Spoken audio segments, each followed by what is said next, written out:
Hi viewers, welcome back to our channel Bhanu's world. So అందరూ ఎలా ఉన్నారు? హ్యాపీ దీవాలి అండి అందరికీ. సో మీరైతే బాగా సెలబ్రేట్ చేసుకొని ఉంటారు నాకు తెలుసు, అండ్ మేము కూడా చాలా బాగా సెలబ్రేట్ చేసుకున్నామండి. సో ఇక్కడ చూసేస్తున్నారు కదా, మేమైతే కామన్గా మా పక్కింటి వాళ్ళ అక్క వాళ్ళ ప్లేస్ నుంచి మా ఇంటి వరకు కూడా ముగ్గులతో చక్కగా డెకరేట్ చేసేసుకున్నాము.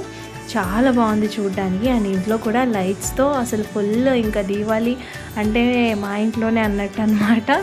అంత బాగా ఈసారి లైటింగ్స్ అన్నీ పెట్టాము. చూస్తున్నారు కదా అక్కడ ముగ్గు కూడా చాలా బాగుంది కదా. మనకి చాలా ముఖ్యమైన అత్యంత ఇష్టమైన పండుగల్లో దీపావళి ఒకటి కదండి. ఈవెన్ నాకైతే చాలా ఇష్టం. చెడుపై మంచి సాధించిన విజయానికి గుర్తుగా మనం ఈ బాణాసంచాన్ని కాలుస్తాము, అంటే క్రాకర్స్ని. సో అది మితిమీరకుండా మరీ సౌండ్ అండ్ ఎయిర్ పొల్యూషన్ కాకుండా చూసుకోవడం బెస్ట్.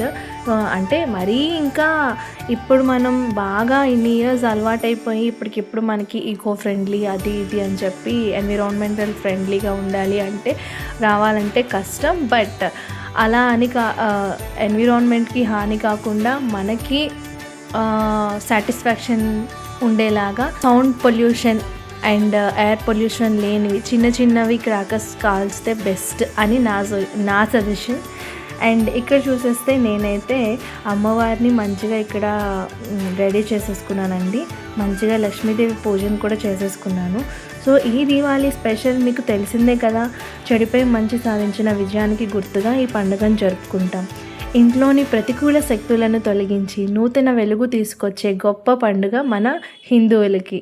మీకు విషయం తెలుసా అండి, ఈవెన్ రామాయణంలోనూ దీపావళి ప్రస్తావన ఉందంట. పురాణ కథనం ప్రకారం భూదేవి వరాహస్వామి అసుర సమయంలో జన్మించిన నరకాసుడు శ్రీహరి చేతిలోనే చావులేని విధంగా తల్లి చేతిలోనే మరణించేలా వరం పొందాడట. ఇంకేముందండి, వరగర్వంతో ఈవెన్ నరకాసురనే కాదు మనకైనా ఉందండి తెలుసా. మనకి మనీ ఉన్నా పదవి ఉన్నా లేకపోతే ఇంకేదైనా మన దగ్గర పక్కన వారికన్నా లేకపోతే మనకి ఇంకా ఎక్కువ ఉంది అని అనిపిస్తే మనలో కూడా ఒక పొగరు అనేది వస్తుందన్నమాట. సో అలాంటివి ఎప్పుడైతే తలకెక్కుతాయో అలాంటప్పుడు ఏం చేస్తారు ఎవరైనా సరే, ఆ గర్వంతో ఇతరులను బాధ పెట్టడానికి చేస్తారు కూడా, ట్రై కూడా కాదు ఈవెన్. సో అలాగే ఈ నరకాసుడు జనాలని బాధ పెట్టడం స్టార్ట్ చేశారు. ఈ బాధలన్నీ భరించలేక ప్రజలందరూ కలిసి, ఈవెన్ మానవులే కాదండి దేవతలతో సహా అందరూ కలిసి శ్రీహరుని ప్రార్థించడం స్టార్ట్ చేశారు. ఇంకా శ్రీ మహావిష్ణువు ద్వాపర యుగంలో కృష్ణుడిలా అవతరించి సత్యభామతో కలిసి నరకాసుని సంహరించారు. సో అప్పట్లో చెడుపై దేవతలు విజయం సాధింపచేసి మనకి మంచిని ప్రసాదించారు కదా. ఇప్పుడు మనలో ఉన్న చెడుని ఎవరు సంహరించాలి? పక్కన ఎవరో దేవతలో లేకపోతే ఇంకెవరో రారు కదా. మనలో ఉన్న చెడుని మనమే సంహరించుకోవాలి. సెల్ఫ్ రియలైజేషన్ అనేది వెరీ ఇంపార్టెంట్ అండి. ప్రస్తుతం ఉన్న సమాజంలో ప్రతి మనిషి స్వార్థంతోనూ ద్వేషంతోనూ అసూయతోనూ ఇలా అన్ని నెగటివ్స్తోనే నిండిపోయి ఉంటున్నారు, కానీ పాజిటివ్స్తో ఎక్కువ ఉండట్లేదు. ఈవెన్ ఎవరైనా ఒక మనిషి పాజిటివ్గా ఉంటున్నారంటే వాళ్ళని బ్యాక్ బిచ్చింగ్ చేస్తూ లేకపోతే మనం వాళ్ళలా ఉండలేకపోతున్నామే అన్న ఉద్దేశంతో వాళ్ళని చెడుగా మార్చడానికి సొసైటీలో వాళ్ళని బ్యాడ్ చేయడానికి రెడీ అవుతున్నారే తప్ప వాళ్ళంతరికి వాళ్ళు మేము తప్పు చేస్తున్నాము, మేము నేర్చుకోవాలి, మేము లేకపోతే మంచిగా మారాలి అనేది ఉండట్లేదు. సో మంచిగా ఉన్న వాళ్ళని చెడ్డగా మారుస్తున్నారు, కానీ చెడ్డగా ఉన్న వాళ్ళు మాత్రం మంచిగా అస్సలు మారట్లేదు. సో ఇలాంటి వాళ్ళు ఉన్నా సరే మనం ఏంటి అంటే వాళ్ళందరినీ ఎవరు ఏం మాట్లాడుకుంటున్నా ఎవరెన్ని చెప్పుకుంటున్నా మనకు అనవసరం అనుకుంటూ మన పాజిటివిటీతో మంచిగా హ్యాపీగా లైఫ్ని లీడ్ చేయడమే లైఫ్ అనేది నా ఫిలాసఫీ అన్నమాట.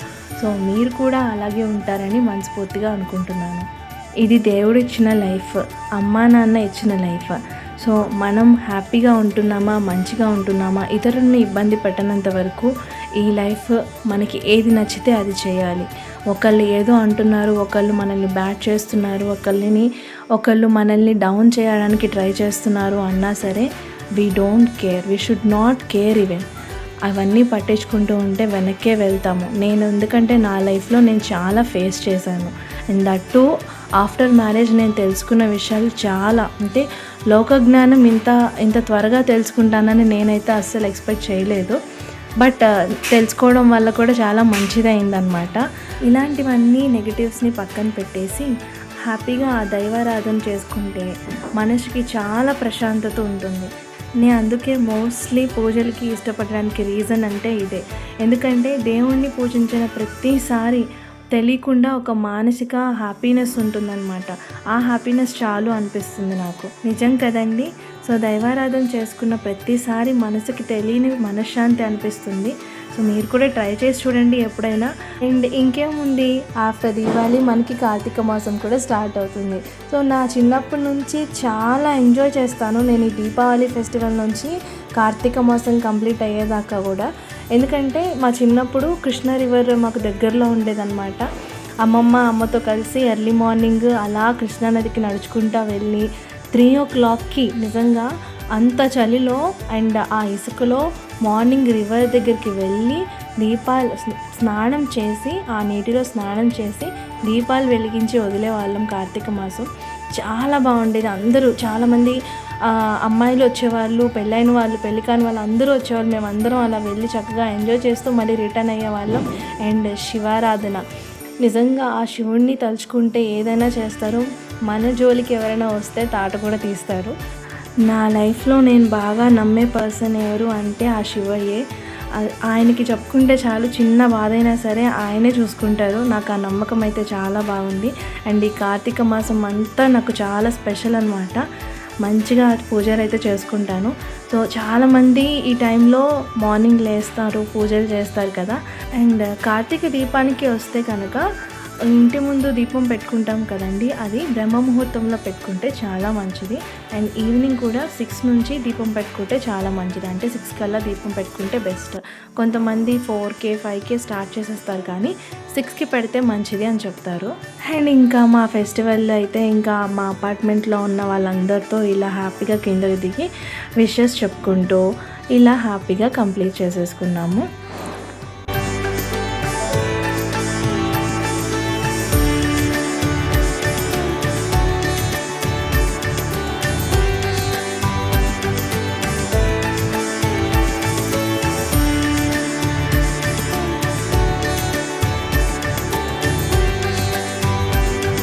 ఇంకేముందండి, ఈ వీడియో మీరు ఇక్కడ దాకా కంప్లీట్గా చూసారు అంటే నాకు తెలిసి మీకు వీడియో నచ్చే ఉంటుంది. అండ్ మా ఫ్యామిలీ మీద మీకు అభిమానం ఉండే ఉంటుంది.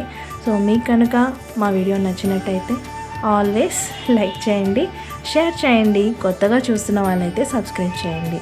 ఇంకేమైనా మీకు పూజ గురించి కానీ లేకపోతే కార్తీక మాసంలో గురించి ఏమైనా తెలుసుకోవాలి అనుకుంటే కనుక నాకు కామెంట్ సెక్షన్లో కామెంట్ చేయండి. నేను నెక్స్ట్ వీడియోలో మీకు ఎక్స్ప్లెయిన్ చేయడానికి ట్రై చేస్తాను. వన్స్ అగైన్ అందరికీ నా ఫ్యామిలీ తరపున బిలేటెడ్ హ్యాపీ దీపావళి. ఇంకెందుకండి, దైవారాధన చేసుకుంటూ చక్కగా ఈ కార్తీక మాసం కాకుండా ఎప్పుడూ హ్యాపీగా పాజిటివ్గా ఉండండి. Stay tune, Bhanuswar. Bye. See you in the next video.